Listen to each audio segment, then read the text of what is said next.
meu nome é Ruama Araújo e hoje eu vou apresentar o nosso projeto de princípios da administração, que tem como objetivo fazer uma análise do livro A Arte da Guerra, que é atribuída a Sun Tzu, buscando interpretações modernas para suas ideias em contexto empresarial. Em seu livro, Sun Tzu discorre sobre todas as partes que envolvem o contexto de guerra, passando por tópicos como planejamento de batalha, posicionamento em campo, manejo de tropas, gerenciamento de recursos, entre outros muitos tópicos ligados ao contexto militar em que esteve inserido. Entretanto, apesar do livro ter sido escrito aproximadamente em 500 anos antes de Cristo e tratar do tema pensando numa situação real de guerra, o seu conteúdo se mantém extremamente relevante ainda hoje, e suas ideias vêm sendo amplamente interpretadas à luz do contexto empresarial, aplicando suas reflexões em situações contemporâneas nas quais as empresas devem decidir as melhores maneiras de se portar no mercado competitivo em que a sociedade atual se encontra, traçando claros paralelos entre a disputa em um campo de batalha com a batalha travada por empresas no cenário empresário atual. Sendo mundialmente estudado, o livro A Arte da Guerra é considerado a Bíblia da estratégia, do planejamento e da liderança. Agora, falando um pouco sobre o autor do livro, o Sun Tzu foi um militar, estrategista e filósofo taoísta, considerado um dos maiores estrategistas militares do mundo. A sua história, que também pode ser encontrada no próprio livro A Arte da Guerra, iniciou-se no ano de 544 a.C., em seu nascimento durante a dinastia Zhou, uma época marcada por grandes guerras ordenadas pelos principados e pela divisão da China em pequenos estados que constantemente entravam em guerra. Nessa época, era comum que se utilizasse a filosofia como arma durante as guerras, colocando os grandes pensadores à frente das batalhas. O Sun Tzu falava com propriedade sobre diversas técnicas utilizadas em campo, emboscadas e até mesmo mudanças climáticas que poderiam beneficiar ou não as suas tropas. Com toda a sua experiência, foi possível a criação de um tratado filosófico-militar contendo estratégias de guerra que podem levar uma nação a vencer batalhas e até mesmo identificar se a batalha pode ser ganha antes mesmo de começá-la. O Sun Tzu morreu em 496 a.C., porém nada se sabe sobre os motivos que levaram ao seu falecimento. Mas, afinal, qual é a relação entre o mundo dos negócios e o mundo das guerras e das batalhas vista por Sun Tzu? De forma geral, a principal relação entre a guerra e o mundo da administração e dos negócios é o conceito de estratégia, já que os militares foram os principais precursores na criação de estratégias. Portanto, é comum encontrar traços da cultura militar nos métodos adotados por grandes empresas atualmente.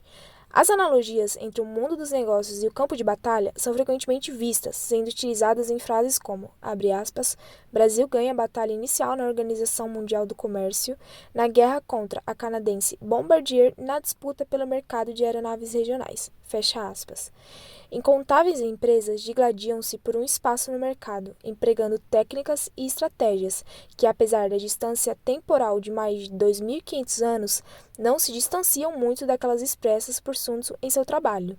Tanto o líder de batalha quanto o líder de uma empresa necessitam conhecer seus inimigos ou concorrentes, seu terreno, seus soldados e a si mesmo. Deve conseguir se adaptar a diversas situações, criando estratégias eficazes de acordo com o cenário em que se é levado. O autor afirma que o segredo está em transformar o desvio em linha reta e o infortúnio em vantagem.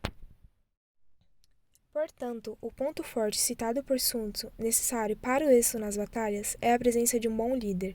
Mas, de que forma um líder deve agir para alcançar o sucesso, tanto nas batalhas quanto no mundo empresarial?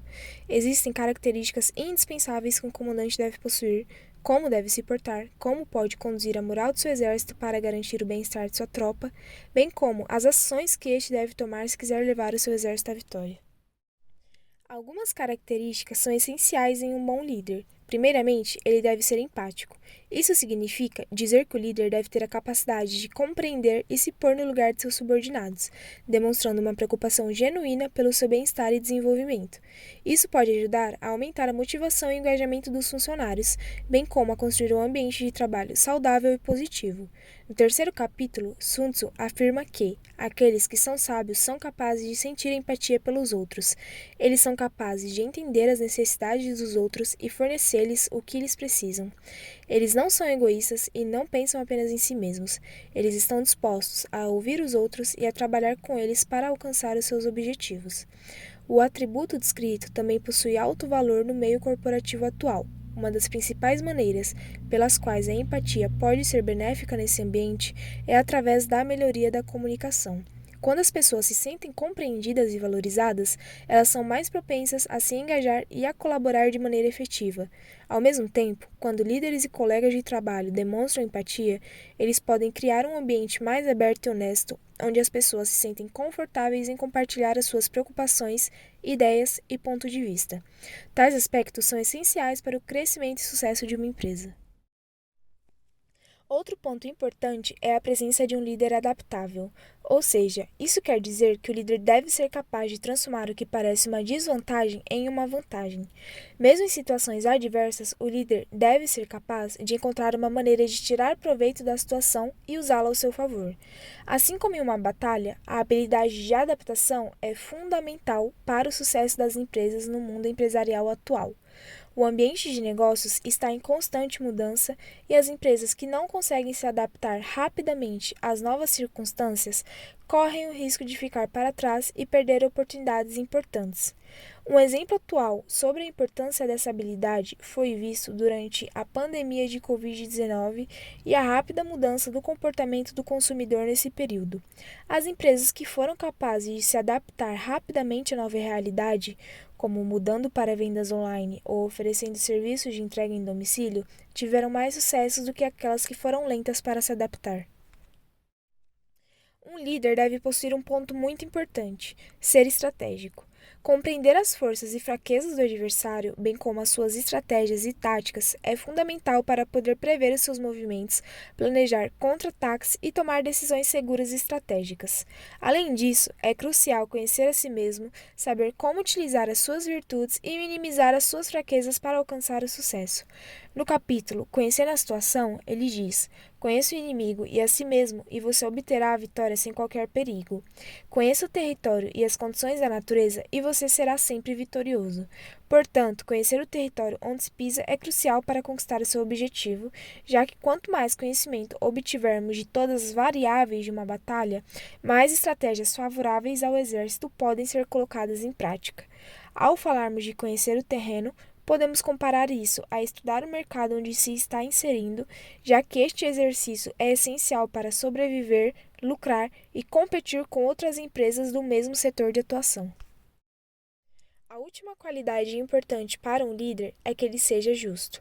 Um exemplo de líder justo é aquele que identifica os seus subordinados que se esforçam para o crescimento da empresa e os recompensa para que se estimule mais ainda sua contribuição. No capítulo 2, há a seguinte frase: se o seu exército captura 10 carruagens em uma batalha, você tem que recompensar o primeiro que lhe levou a carruagem do inimigo. Agora, dando um foco maior à estratégia de conhecer o inimigo, iremos falar sobre a análise competitiva. A análise competitiva é uma pesquisa de mercado focada no conhecimento de concorrentes e dos métodos empregados por estes. Bom, mas por que ela é importante? No terceiro capítulo do livro, Sun Tzu destaca a importância do conhecimento do inimigo e de si mesmo no campo de batalha, quando diz: quem conhece o inimigo e conhece a si mesmo jamais se sente ameaçado pelo perigo nas 100 batalhas. Quem desconhece o inimigo e conhece a si mesmo pode vencer ou ser derrotado. Quem não conhece o inimigo nem a si mesmo sempre se sente ameaçado em todas as batalhas. Para se destacar em um mercado competitivo, é importante que uma empresa conheça bem o seu produto, tenha uma visão clara de mercado e uma equipe de marketing competente. Isso ajuda a desenvolver confiança e propósito no negócio, aumentando as chances de sucesso. No entanto, conhecer o inimigo também é essencial no mundo dos negócios. Ao reconhecer as qualidades e defeitos dos concorrentes, é possível criar novas estratégias e enxergar mudanças em seu próprio negócio, tornando o produto ou serviço mais autêntico e agregando valor à marca. Isso gera reconhecimento e confiança na marca, contribuindo para a construção de uma imagem positiva no mercado. Um exemplo de competição entre empresas em que táticas de guerras foram utilizadas é a Guerra dos Navegadores, uma disputa entre a Microsoft e a Netscape nos anos 90. Na época, a Netscape Navigator era o navegador líder de mercado, mas a Microsoft decidiu investir no desenvolvimento de seu próprio navegador, o Internet Explorer, e começou a oferecê-lo gratuitamente aos usuários do sistema operacional Windows. A Microsoft usou várias táticas de guerra para conquistar o mercado de navegadores, como o pacote de Internet Explorer com o sistema operacional Windows, práticas de contratação agressivas para atrair talentos da Netscape e até mesmo uma campanha forte de marketing que promovia o Internet Explorer e desacreditava o Netscape Navigator. Com essas táticas, a Microsoft conseguiu conquistar uma grande fatia do mercado de navegadores e a Netscape acabou ficando para trás. Em 1998, a Netscape foi adquirida pela AOL e o navegador Netscape Navigator foi encerrado em 2008. Nesse caso, a Microsoft utilizou essas táticas para conquistar o mercado de navegadores e acabou sendo vitoriosa da disputa com a Netscape.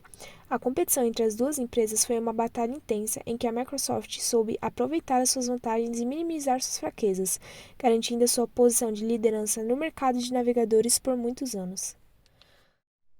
Por fim, depois de todos os pontos apresentados nesse trabalho, a obra A Arte da Guerra, de Sun Tzu, mostrou-se uma fonte de inspiração para muitos líderes corporativos que buscam aplicar os ensinamentos do famoso general chinês em seus negócios. Desse modo, fica explícita a relação entre as táticas e ensinamentos de batalha abordados na obra de Sun Tzu e os meios corporativos do mundo atual.